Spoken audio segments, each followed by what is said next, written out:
Hello friends, welcome to my YouTube channel VIP ज्ञान। आज हम बात करने वाले हैं crystalline solids and amorphous solids के बारे में। तो फर्स्ट ऑफ ऑल देखते हैं टाइप्स ऑफ सॉलिड। सॉलिड कितने टाइप के होते हैं? दो होते हैं। कौन कौन से? Crystalline solids and amorphous solids. First of all देखते हैं क्रिस्टलाइन सॉलिड की definition. A solid is said to be crystalline if its various constituent particles, that is atoms or we can say molecules etc., are arranged in a definite geometric pattern in three-dimensional space. इसका मतलब क्या है कि किसी भी solid को हम crystalline solid कब कब कह सकते हैं?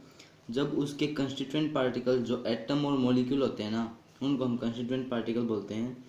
जब ये कंस्टिट्यूएंट पार्टिकल्स किसी भी थ्री डायमेंशनल स्पेस में, मतलब थ्री डायमेंशन किसको कहते हैं? जिसमें लेंथ हो, ब्रेड्थ हो एंड हाइट हो, तो उस थ्री डायमेंशनल स्पेस में उनका जो कॉन्स्टिट्यूएंट पार्टिकल्स का एक डेफिनेट ज्योमेट्रिक पैटर्न होता है, मतलब डेफिनेट ज्योमेट्रिक पैटर्न में वो अरेंज्ड होते हैं, तो उसको हम कहेंगे क्रिस्टलाइन सॉलिड।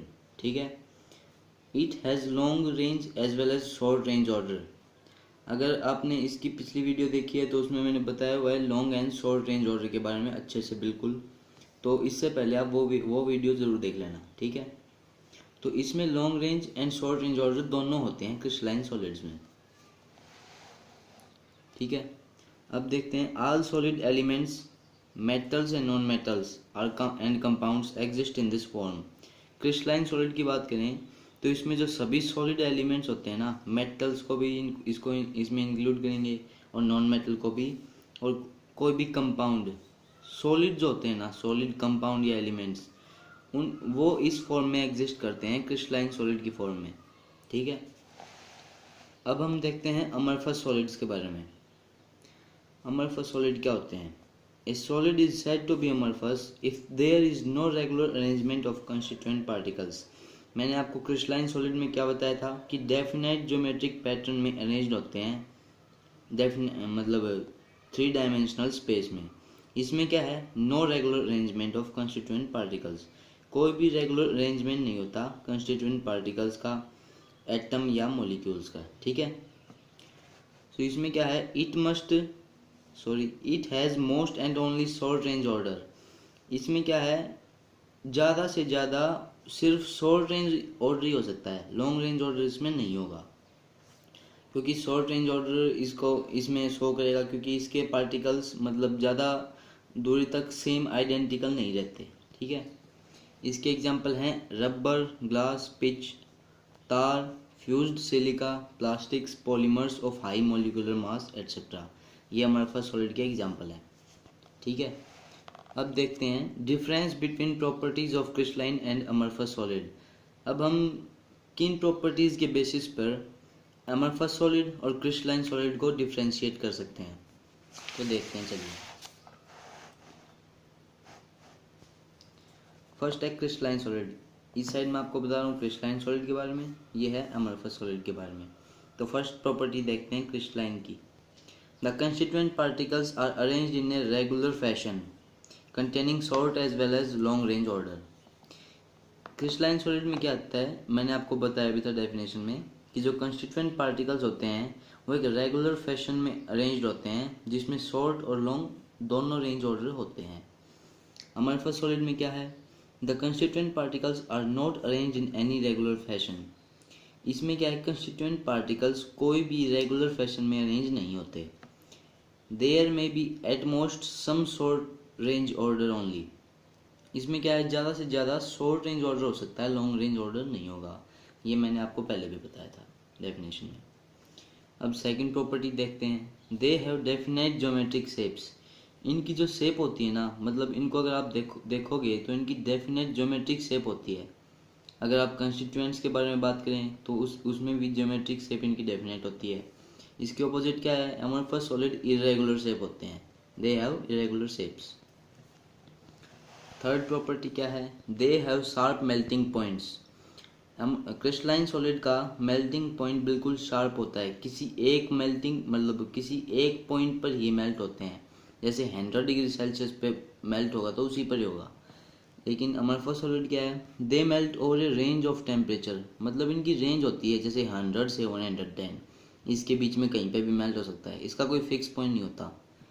फोर्थ प्रॉपर्टी क्या है क्रिस्टलाइन सॉलिड की, दे आर एनाइसोट्रोपिक। एनाइसोट्रोपिक होते हैं ये, इसके बारे में आपको इसके नीचे बताने वाला हूँ प्रॉपर्टीज़ के बारे में। और इसमें क्या है अमरफस में दे आर आइसोट्रोपिक, इसके बारे में भी आपको इसके बाद में बताऊंगा। फिफ्थ प्रॉपर्टी क्या है, they have definite heats of fusion.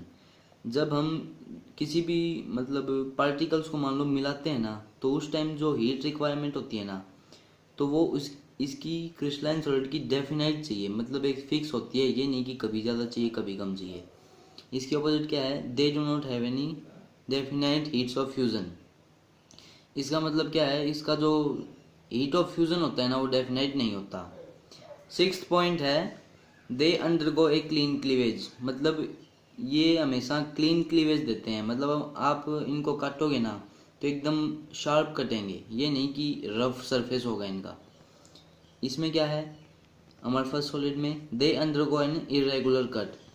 इसका कट अगर आप इसको काटोगे ना तो ये इरेगुलर शेप देगा, मतलब रफ टाइप, रफ सरफेस जो होता है ना वैसी शेप देगा।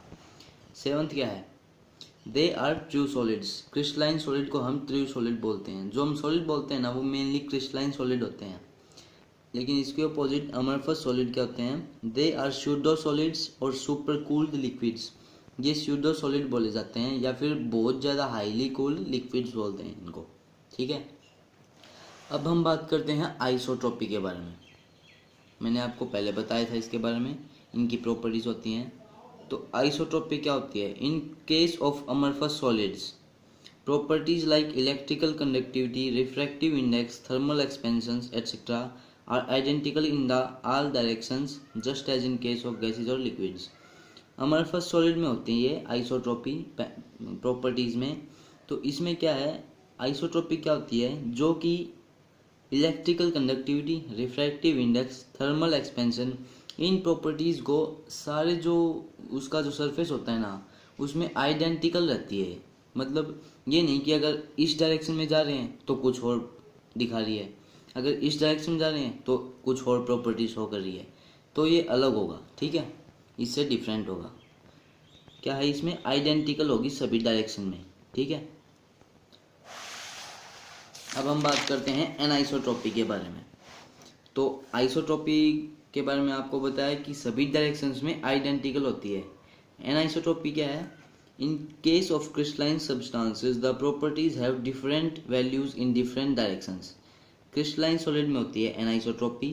तो इसमें क्या है कि जो प्रॉपर्टीज है ना, जो मैंने आपको पहले बताया, जैसे thermal conductivity, electrical conductivity, thermal expansion, ये प्रॉपर्टीज़ अगर हम इस डायरेक्शन में देखेंगे जैसे तो कुछ दिखा रही है, अगर इस डायरेक्शन में वही प्रॉपर्टी देखेंगे तो कुछ अलग वैल्यू आएगी। तो अलग अलग डायरेक्शन में अलग अलग डिफरेंट वैल्यूज देगी। तो इस टाइप के बिहेवियर को क्या कहते हैं, एनाइसोट्रोपी। ओके, सो आई होप आप सभी को समझ आया होगा अच्छी तरह से मैंने समझाया जो भी। So thanks for watching my video.